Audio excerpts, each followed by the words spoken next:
कैसे हैं बेटा आप सब। हमने अभी क्षितिज अपनी शुरू की हुई है। क्षितिज जो हमारी पाठ्य पुस्तक है उसमें हमने पहले काव्य खंड को चुना है पढ़ने के लिए। तो उसमें सबसे पहले जो पाठ आता है वो है पाठ 9 कबीर की साखियां। तो उसमें साखियों की जो व्याख्या है वो मैंने आपको अभी करवाई है, तो आप सबने देखी भी होगी। आज से जो हम शुरू करने जा रहे हैं वो है काव्य खंड के कबीर की साखियां वाले पाठ के प्रश्न उत्तर। ठीक है, इसमें मैंने आपको आसान तरीके से ठीक है समझाने की कोशिश की है कि वो प्रश्न आपको अच्छे से समझ में आ जाए। ठीक है, तो आप इनको ध्यान से सुनिए और प्रश्न उत्तरों को समझने की कोशिश कीजिए। ठीक है, और अगर आपको कोई प्रॉब्लम आए तो आप मुझसे पूछ भी सकते हैं। दूसरी एक चीज मैं जो आपसे कहना चाहती हूँ वो ये कि अगर अभी तक आपने मेरे चैनल को सब्सक्राइब नहीं किया है तो प्लीज चैनल को सब्सक्राइब भी कीजिए और वीडियो को लाइक भी कीजिए, ताकि आगे जो भी वीडियो मैं अपलोड करूं तो उनकी नोटिफिकेशन जो है वो आपके पास आ जाए और आप आसानी से उन वीडियो को देख सको। ठीक है, तो आइए बेटा जी अब अपने प्रश्न उत्तर जो है वो शुरू करते हैं। ठीक है,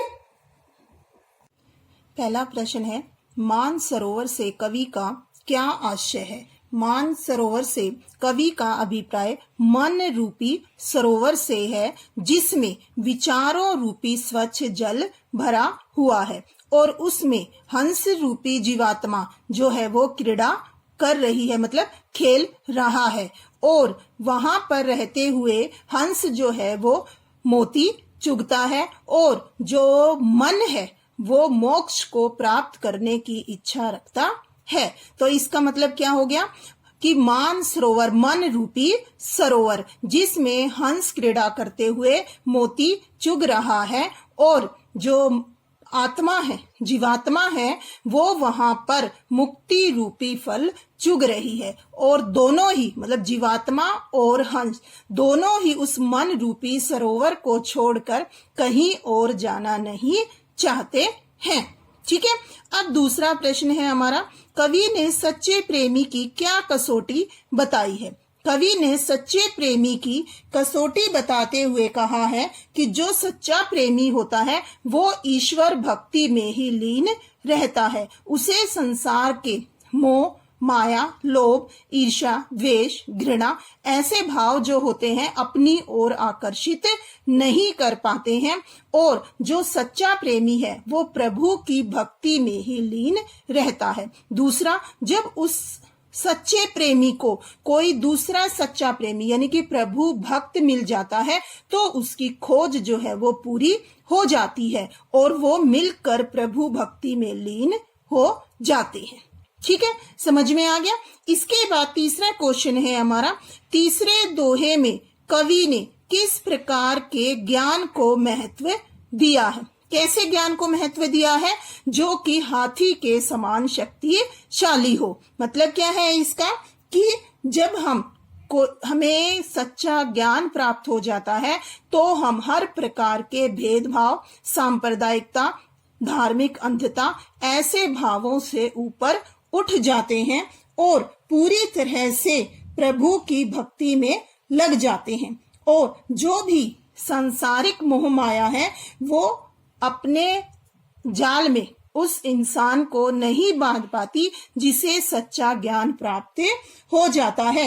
मनुष्य इस ज्ञान को खोजने तथा पाने की जगह अन्य वस्तुओं की प्राप्ति में अपना समय बेकार में नष्ट करता है, जबकि वास्तविक जो ज्ञान है वो प्रभु की भक्ति है और जिसे वो मिल जाता है तो उसे वास्तव में ज्ञान की प्राप्ति हो जाती है। और इसीलिए उन्होंने कहा है कि ज्ञान जो है वो हाथी के समान शक्तिशाली है, और बाकी जो संसार है बेशक से वो निंदा करता रहे, लोग जो वास्तविक ज्ञान वाले लोग हैं संसार की बातों पर ध्यान नहीं देते हैं। ठीक है, इसके बाद अगला क्वेश्चन है, इस संसार में सच्चा संत कौन कहलाता है।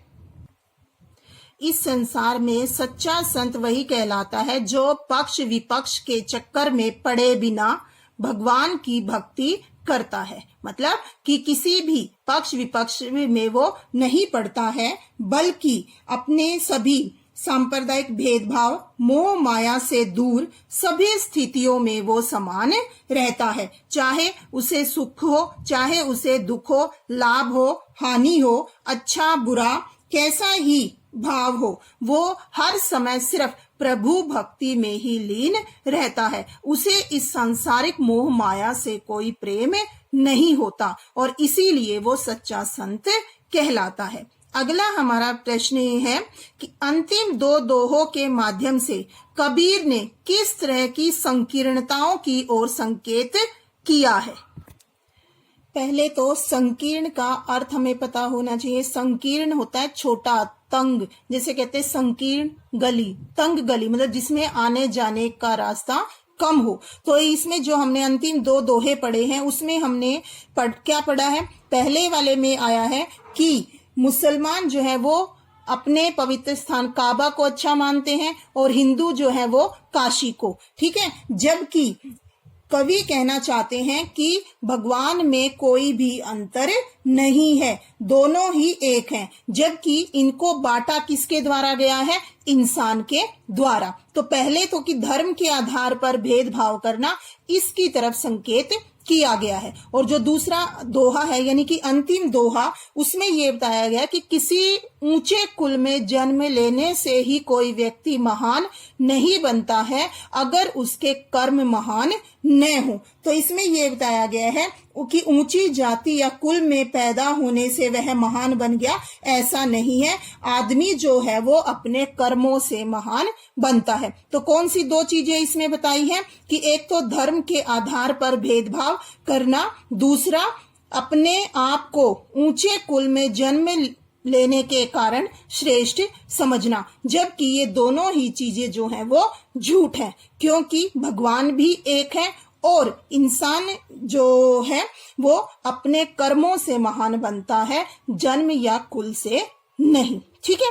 इसके बाद है किसी भी व्यक्ति की पहचान उसके कुल से होती है या उसके कर्मों से। तर्क सहित उत्तर दीजिए। अभी जैसे ऊपर वाले क्वेश्चंस में मैंने आपको यही बताया कि किसी भी व्यक्ति की पहचान जो है वो उसके कुल से नहीं होती है बल्कि उसके कर्मों से होती है। ऊंचे कुल में जन्म लेकर भी कोई व्यक्ति यदि अच्छे काम नहीं करता है तो भी वो सम्माननीय नहीं हो सकता, मतलब लोग उसका आदर नहीं करते हैं।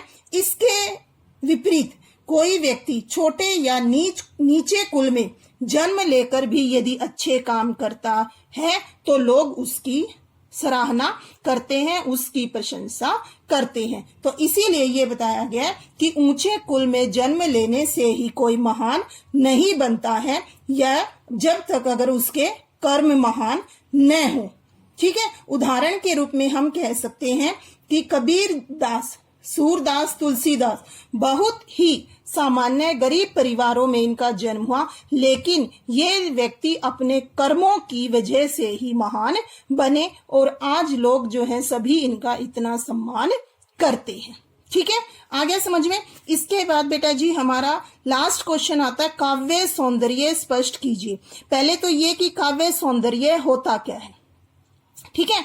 काव्य सौंदर्य का मतलब होता है भाव पक्ष भी और कला पक्ष भी, मतलब भाव की एक तरह से इसका भावार्थ क्या बनेगा ये बताना है, और दूसरा कला पक्ष कि इसमें किस प्रकार के शब्दों का प्रयोग है, ठीक है, कौन सी भाषा है, कौन सा अलंकार है, कौन सा छंद है, ये चीजें बताना जो है वो हमारा आता है कला पक्ष में। तो जब काव्य सौंदर्य पूछा जाए तो दोनों चीजें हमें बतानी होती है, भाव पक्ष भी और कला पक्ष भी, ठीक है। तो अब जो है इसकी पहले भाव पक्ष जानेंगे और उसके बाद कला पक्ष।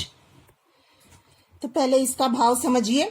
इसमें बताया गया है ज्ञान का महत्व कि जो ज्ञान है वो हाथी के समान शक्तिशाली होता है और उस पर सहजता रूपी कालीन डालकर उसकी सवारी की जा सकती है। मतलब जिस प्रकार हाथी पर हम कलीचा डालकर सवारी करते हैं उसी प्रकार से सहज साधना से ज्ञान की प्राप्ति की जा सकती है, ठीक है। तो जो व्यक्ति है वो ज्ञान हाथी रूपी ज्ञान को पर चढ़कर सवारी कर रहा है और जो संसार है वो कुत्ते के समान है, यानी स्वान रूप संसार है। कुत्ता संसार रूपी कुत्ते जो हैं वो भौंकते रहते हैं और जो व्यक्ति जिसको ज्ञान प्राप्त करना है वो अपना आगे बढ़ता रहता है। कहने का मतलब क्या है कि वो सांसारिक आलोचकों की परवाह नहीं करता है, अपने मार्ग पर आगे बढ़ता रहता है। ठीक है, अब इसका कला पक्ष जानते हैं। तो जैसे मैंने शुरू में आपको भाषा के बारे में बताया था कि कबीर जी की कोई एक भाषा नहीं है, उन्होंने अलग अलग भाषाओं के शब्दों का प्रयोग किया है। तो इनकी भाषा जो है सदुक्कड़ी भाषा है, जिसमें अनेक भाषाओं के शब्दों का प्रयोग किया है। इसमें हस्ती, स्वान, ज्ञान आदि तत्सम शब्दों का प्रयोग है और इस रचना में भक्ति रस की प्रधानता है जो कि देखने को मिलती है। ठीक है, उम्मीद है आपको ये सब यहाँ तक समझ में आ गए होंगे। Thank you, have a nice day.